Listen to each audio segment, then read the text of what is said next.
Yan. Parang dito kanina nakaupong babae. Ganun. Ganun yun, oo.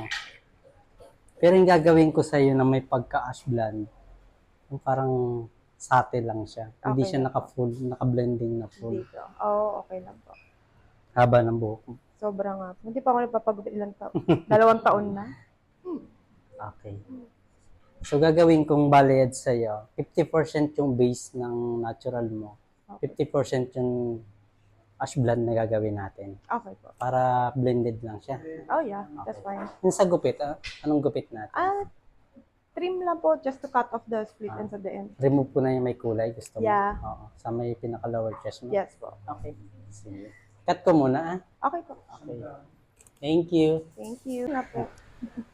Ito na yung magic.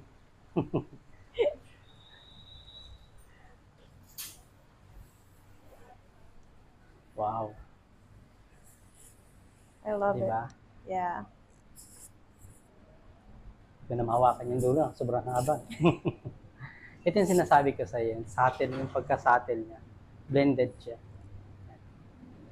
Yan yung highlights balayads. Pinag-combine ko yung highlights balayads. So ito, every time na pinapaliguan mo siya, nagla-light siya. Oh. Light ash blonde yung fading niya.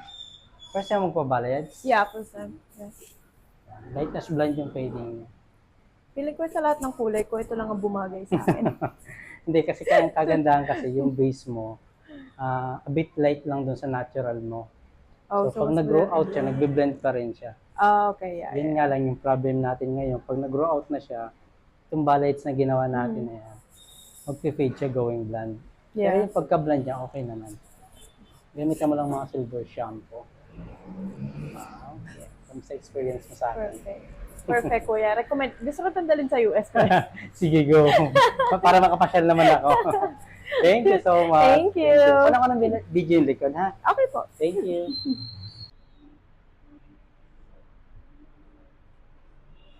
Bones mo nga ng kamay mo.